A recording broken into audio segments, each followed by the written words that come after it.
to you, Claire. Thanks, Claire, for your update.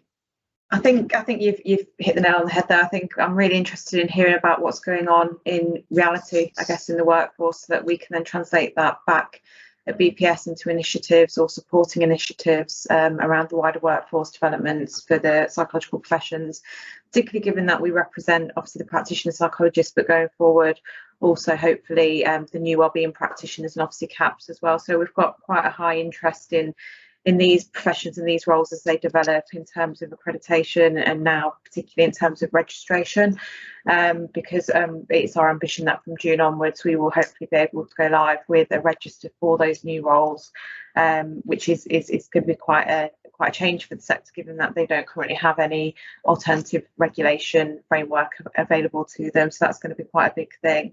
I think it's been quite interesting today, just reflecting back on some of the conversations around this idea of the psychology graduate pipeline. I think Adrian's right. I think a while ago it was quite a big conversation that we were having to think about how we utilise that particular graduate pipeline in terms of thinking about some of these roles and how do we attract them into the psychological professions.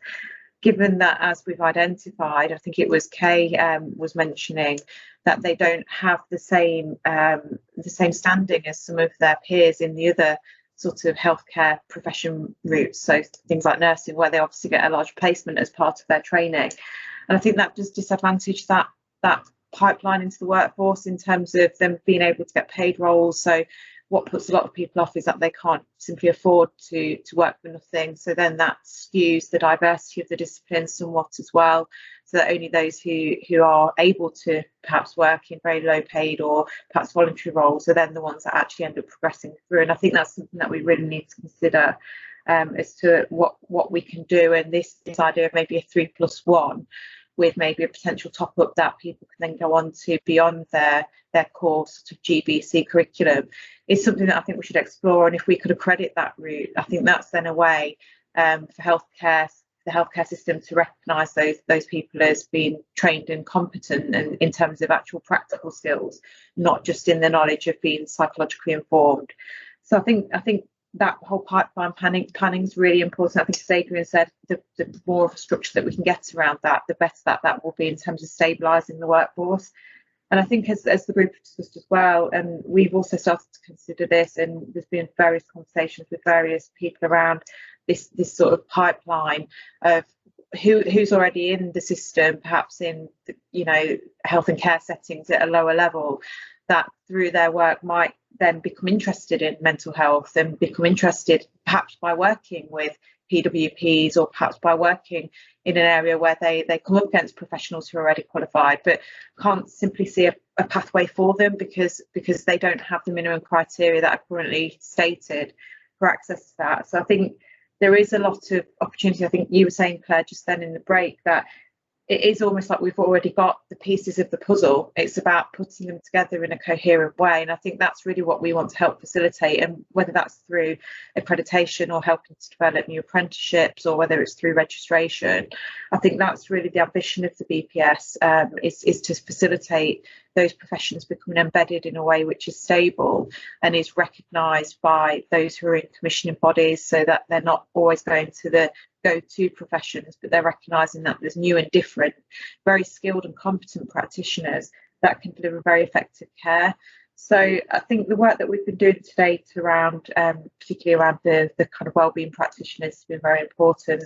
But we are very, very open to thinking about our accreditation and curriculum and things like that, and working with groups such as this to think about what the art of the possible might be around being flexible, being more agile, offering different routes for a wider variety of people. I think we recognise that the profession absolutely needs to reflect the communities that they serve.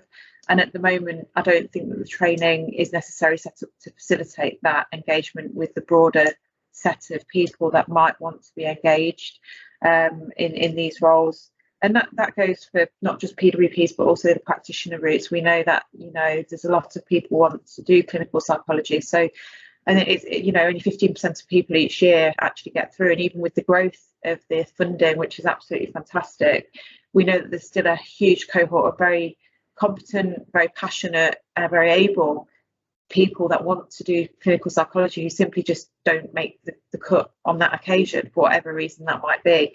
And it's thinking about, where do they go, how do we capture them, what do we need to be doing to make sure that we continue to engage with those people and in some way find a way through for them so that they can take that passion and that interest in psychology and psychological professions and keep that where we need it, which is in the NHS and in particular the NHS in England. So really that's the work that we've been doing. We're really excited to be launching registration schemes, and we're doing that jointly with the ABCP. So we've aligned our standards across the 3 wellbeing practitioner roles in particular. So we've aligned entry criteria, we've aligned standards around CPD, and we've aligned fitness to practice processes as well, and complaints processes. So there will hopefully, Adrian, I think there's going to be some comments going out very, very shortly, hopefully, from ourselves with the ABCP on that matter, and then there will be further opportunities around webinars. We'll be creating communications, FAQs, not only for employers so they can understand what that means for them, but also for registrants themselves so they understand what the scheme needs, how that will run. It was led really, I think, by conversations with Adrian and others in NHSC, but we're registering across the 4 nations, and we hope to see that will be a platform for enhancing practice, ensuring that we've got people that are accountable for their practice maintaining competency. And we hope that will also help to develop this idea that these are career destinations, the wellbeing roles, as we talked about earlier, not just seeing them as a stepping stone through to other positions, but also encouraging people to see them as worthwhile career destinations where they can have impact in the care of people that are accessing those therapies. So really that's a brief run through, but has anybody got any questions or would like to know more about any particular aspects of that?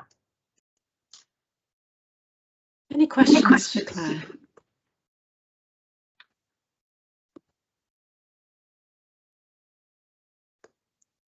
Silence. I've got one, Claire. Backup question. Well, a comment really, I suppose, that I'm really pleased to see the accreditation register coming together. Certainly in the Northwest, the PWP workforce have long asked for accreditation and registration, although we know sort of registration, i.e. regulation, is another step beyond. But it does raise the question about when we're bringing in new roles, there's this difficulty in the lack of appetite at the centre for regulation, which brings with it its own problems for that workforce. So for the PWP workforce, it's kind of left them without that kind of standing. But then when those professions advance through the career framework, as PWPs are, the risk to the system is that we have really quite senior practitioners. So we have PWPs on band 7s, a couple in band 8s, but more university settings on that role. But that means that we actually start to have a hierarchy, people in the system who are really quite senior but aren't regulated.